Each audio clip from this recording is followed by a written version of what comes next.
We would like you to drive safely. Well, look at this place. Have you been into the Ferrari, the Rosa? Clarity over complexity. Still, AI used for offensive matters. Restricting the data access. Breach the system. And just a bit, let me focus on making sure that I'm taking the right turn.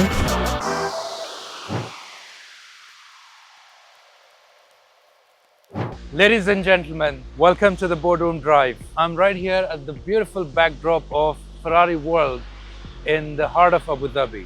And by now you should be able to guess who I'm here to meet. It is my pleasure and honor to introduce you all my dear friend, my brother, Engineer Abdulwahab, the CISO of this wonderful place. Thank you so much. Nice to meet you, brother. Pleasure to meet you and see you again. Welcome to the Boardroom Drive. Appreciate that. I couldn't have found a better guest. Thank you so much. Appreciate that. So let me just give you a quick rift into what we're going to get into. The topic is cybersecurity. 6 episodes is what I'm covering in the series. Nice. And every series is going to have 6 segments. Great. Okay. So let me get into the first one. I call it the gate. So before I get into the drive, tell me, what does it feel for you to be in this place beyond your job anyway? Yes. You know, the place is representing the scale, right? But actually it's a responsibility. I don't look at it as an attraction only. It's more into millions of people or visitors are, trusting the place that works seamlessly, safely, without even thinking about it. So it's not about protecting a system or infrastructure. It's more into protecting the experience, the memories, the families. This is what it makes the people, unique. Right? Yeah, millions of people. So here is not only the data, it's the moment that matters to people, actually. Hold on to your thoughts. I know it's very tempting. You guys are technical guys, always getting into technical stuff. But today I'm going to put that guard completely down. I'm not going to share any technical today. It is hot, so we will get into the car. Thank you so much.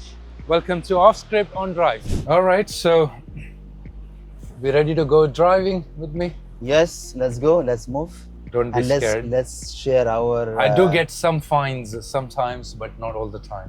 We would like you to drive safely and, Inshallah, to have the experience that we are giving to our customers. Okay, so let's get into the second segment. I call this the blueprint. Okay. Nice. So here I want to know, like I said, completely take off your guard. The whole idea of this discussion is we are all facing dilemmas at all times, and you guys are the leaders in every ways, are faced with dilemma of making decisions, be it was the pandemic time or now in the recent conflict situation. They're tough decisions every single time. So I wanted to get behind that title of the human side. How do you go about making certain decisions? So my first question to you is, look, MIRAL, this is not a bank, this is not a government entity. So what got you into this? How do you feel about doing this, protecting this infrastructure? That's a great question, actually. And let's starting from, so I come up from a government background, and understanding, honestly, the first time I moved to MIRAL is I need to change the mindset. Exactly. So understanding, the first thought is, here is not a traditional security problems. It's not about system behind boundaries. It's more into experience that needs to be comes first. So we are not protecting, as I mentioned, only infrastructure or systems. We are keeping our customer more into less controls with the joy. So still security needs to be visible. Sorry, it's not only visible, it's invisible, but still also effective. So the decisions needs to be taken in consideration of the resilience of the service. So, beyond your job in this place, what was the moment? Was there a moment you felt like this is going to be very different than what I have always done before? What challenges this is going to pose for you? Because millions of visitors, right? Front end, every single one of them go with a phone in their hands, or Yes. more than one. For us, actually, as I mentioned, it's a mindset completely change, and every visitor is a potential entry point for us. It's not by intentionally, it's by default. So giving them an access into the systems, into the platforms, into the operational technology is, for us, we need to give them in a way that they feel it's safe and secure. And that the work behind that is not simple actually. It's an enablement, supporting the vision of what we are doing rightly. And we have a long-term engagement that we would like to have with the millions of the visitors. So, I mean, let me get into this part. I'm still trying to uncover and put you off the guard from the job side of the things. Tell me your story. Oh gosh. How did you ever get into security? Was it a plan to get into the cybersecurity, or did it find you? No, it wasn't a straight line actually. So it's starting from a deep technical background as IT support, and then moving into a coder. So moving from a coder into a software engineer. Okay. That is like after my academia master in software engineering. And then, building all, you remember the 2008 until 2013, the e-services, from traditional to e-services, and then moving into digital transformation, and then now it's into the era of AI. So actually it was a huge effort from my side to put myself into a security. It wasn't my choice, it was a requirement. Right. To be a part of security team as an auditor, because I have the knowledge of the software and business gathering analysis, and then moving into security and knowing that mindset, how to think, and finding other aspects that can breach the systems, or maybe can breach the business itself. Maybe it can impact the business or reputation. So jumping to security for me, it was a very tough. It was the first 6 month effort. It's like a nightmare, but alhamdulillah, I passed that. And now, alhamdulillah, I become one of the experts. Inspiring stories, that right? So was there a moment where you realized something inspired? Was there a person that you look up to? What was your inspiration growing up, whether as a child, whether as a student when you were in the college, universities?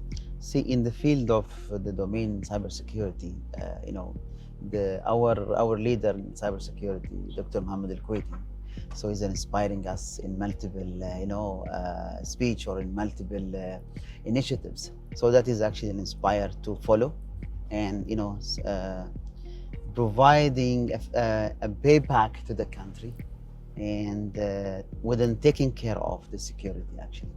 We're gonna talk about His Excellency Dr. Kuwaiti in a bit, but before we go into that, for MIRAL, their main objective is to create these massive destinations. I know you touched upon certain mindset changes, but how do you embed the security point of view from the beginning into a destination world where people are obsessed with the experiences, right? Yeah. So security at the early stages is going to support and accelerate the process of embedding any initiatives, technology, infrastructure. So rather than having it at the end, it will be a blocker actually, and it will be very hard to implement and disturb the journey, the experience if we are implementing, because there will be an interruption of the system. For example, if we are implementing security at the middle or of the day, at the end, but security should be from the early stages actually. Right. So the hardest part of your job is not a technology, right? That's true. What is it? It's more into people, culture. So if you build the culture from the early and you ensure that node is up to the expectation, is going to support the business. Today, technology, you will be able to predict, you will be able to fine-tune and improve it, but people needs influence, patient, and sometimes it reaches into a hard conversation actually. So, there is, talking about the hard conversations, there is a version of cybersecurity in the leadership, and in any leadership, for example, in which there is a version about saying no, and there is a version about enabling it, right? How do you hold that line, and which one are you? If I am a no CISO or enabler, so the word is not simple when you say no, or maybe you will say enabler. It's never easy to say no. Yes, it is. It is not. You should have come to the management or to the business with alternative. There is nothing no when you want to implement something. There is always plan A and then alternative if that initiative is not aligned with the security. So you need to bring up, as a CISO, they're looking to you as a strategic partner, strategic stakeholder, and they don't let yourself as a gate or a guard. Make it into enabler. So enablement is a very crucial skills in terms of priority, in terms of decision making, in terms of supporting the business, in terms of even adopting a new technology. So I would say decision making or decision engineering is the right word for enablement. I'm going to get into one of the interesting topics that I want to ask you about, which is interesting for you, I know for sure, because we have spoken about this on stage at some point. So, I mean, AI is into everything, right? So, two sides of the sword. So, but here, tell me honestly, is it really making the attackers stronger and defenders weaker, or defenders stronger, the attackers weaker? There is no straightforward answer to this. Yes. But I want to know. Do you remember the time we had the two teams, the offensive and defensive? Very well. I was the only one who said, still AI used for offensive matters, and it might create an incident. And we had seen this one lately. But that is not, it's like they have advantage. It's about if you understand your environment. It's not a generic things that you will be applying. It's understanding your environment and fencing, protecting the environment is the key success, and avoid either traditional or AI offensive attacks.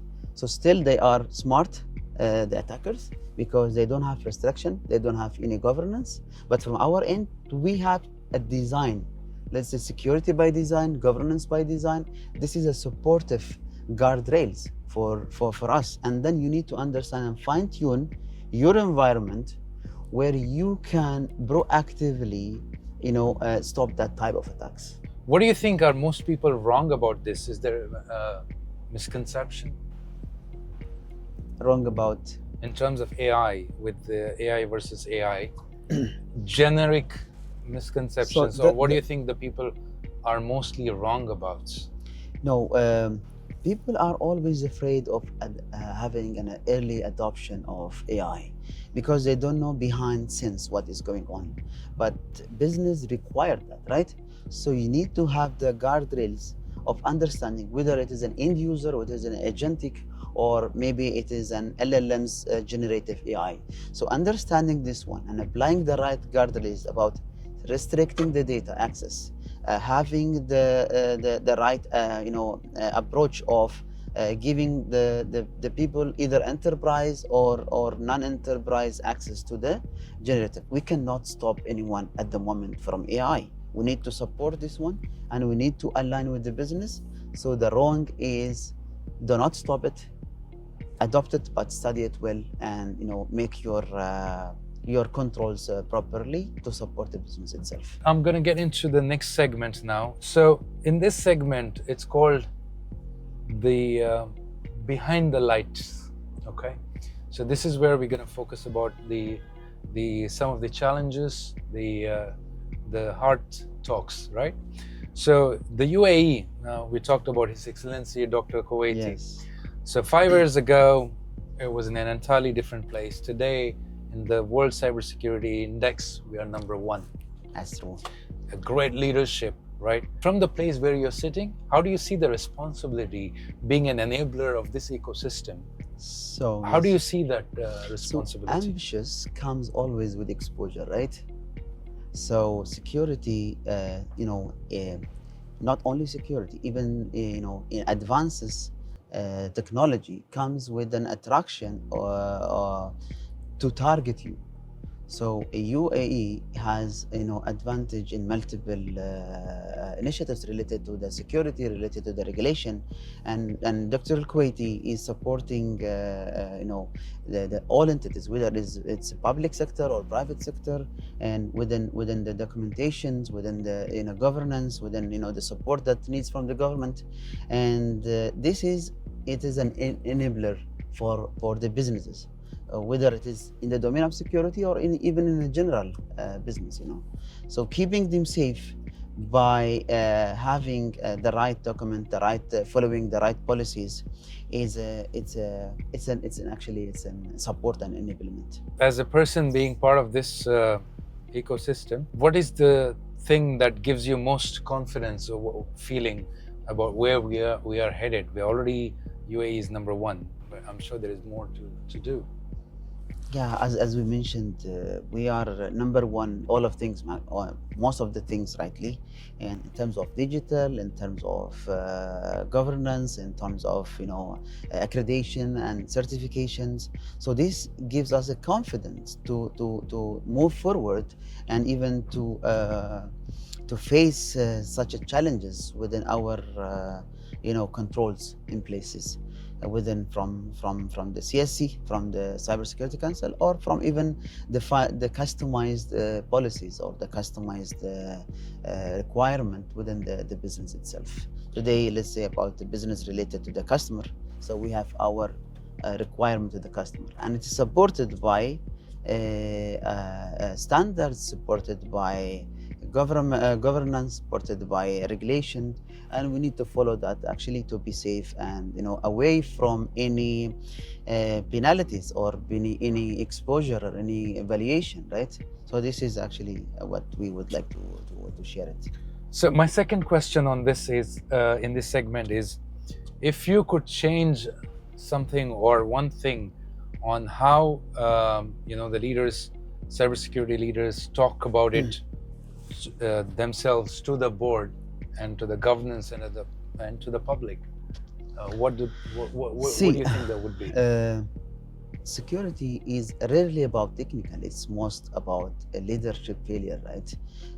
But talking with the board in terms of threat is actually a risk. They are looking into more into enterprise managing risk to understand whether it is impacting operation, revenue, reputation. So this type of information means a lot to management to support you. But what I would like to have given to the leaders of cybersecurity, try to focus on try to focus on more into what you are understanding about the exposure rather than what you are having insecure. So because the impact, if you say I'm secure, and that is the key risk that might impact you, because it's an ego. Indeed, we are only as secure as we think we are. Sure. So look, you are part of a generation of the CISOs, which is literally shaping how this industry is going to turn out, or how this profession is going to turn out to be, right? So what do you exactly see or imagine that look like in the future? Because you're in the middle. We all come from a generation where we have come from the place where internet just began, or it was never there. Today we are in the world of AI, right? That is actually the point. 10 years back is different than now, and next 10 years will be different than today. So it's less reactive. It's more into integrated systems. It's more into AI driven, data and AI driven. It's more into the threat landscape detections.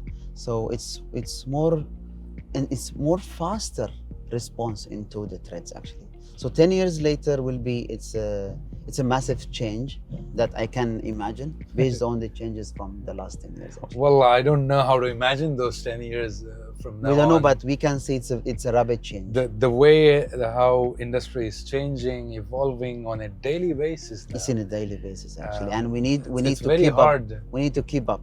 Very Otherwise, hard. we're gonna be old. Very hard to imagine. I mean, the robot's gonna be on the road. What do we imagine now? That's true. You know, and how are we securing those? Every leader, for that matter, in security or otherwise, there is some sort of philosophy. What is yours? Well, I think mine is it's clarity over complexity. You know, is the cybersecurity easy to make it complicated, but the real leader is to make simplified decisions so the people can act and follow it. It's all easy to be said than done, right? Yes. But have you ever felt like it was not right following that particular philosophy?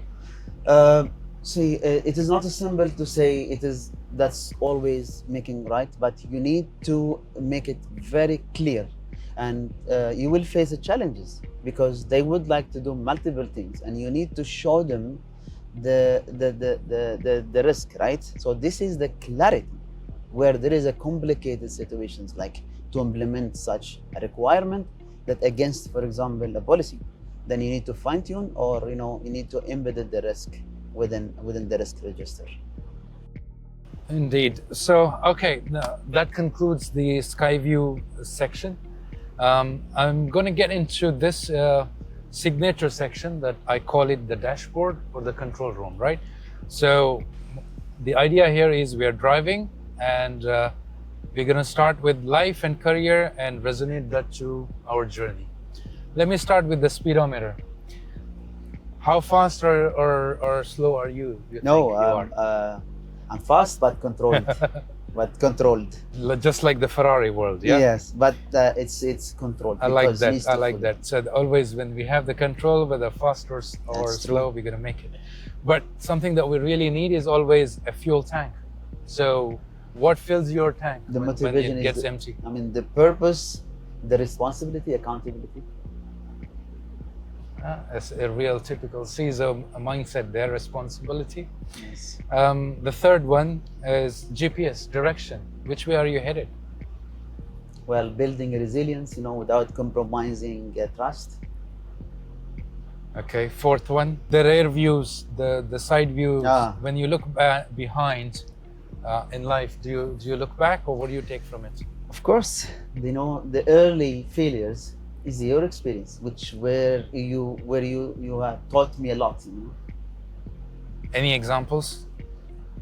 Well, there are failures on personal life where that's what shapes people, right? Yes, where for example you reach into a top of your efforts and you are tired to continue. Either you continue or you stop, and then then you will see that there is solutions, right? So this comes next. Never give up. Next, and never give up.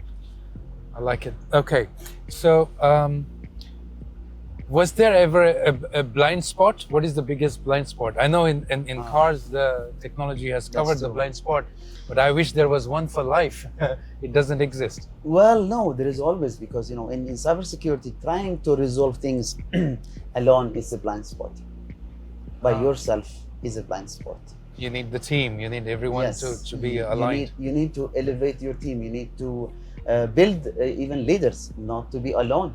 And you need to have,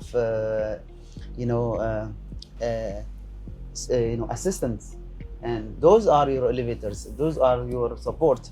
So this is where you don't need to have a blind spot, right? Absolutely. Any warning lights? Or one in the industry? Let me put it this way: in the industry, if there is one warning light that we should be aware of. Well, the reliance on technology without strategy is actually a warning light. Yeah, we always say that technology exists, right? Yes, but it's over-relying it's always been that human error that created more damage than anything else. That's true. Great, interesting. Now, you're driving alone. No meetings, no agenda. What's playing on that radio station? Oh, for me, What do you listen to? it's always silent, something to clear minds. That is actually the radio that I'm looking to. I don't open anything. I just need the silence before the kickoff of my day. Wow. Okay. So focus, right? Yes, Gives so you silence. Normally, I do drive long ways, so I just take. I know about your desert drives of Saturdays. Yes. I'm waiting. So the final one. Where are you headed? What's the final destination? Balance, success in professional, without any compromise to the personal. I mean, how do you define that success looks like for you? As I mentioned, it's about balancing between the life and the work, between your efforts related to the career enhancement and to the work also, and also without compromising your personal life, because this will impact you. If you are not balancing with this, you will reach at one point that you will not be able to continue. The balancing act. That's it. My friend, my brother, thank you very much. Now, before I let you go, we have the last segment. It is the final gate. Okay. What do you want to say to our peers, to the world in the industry? What's your final message?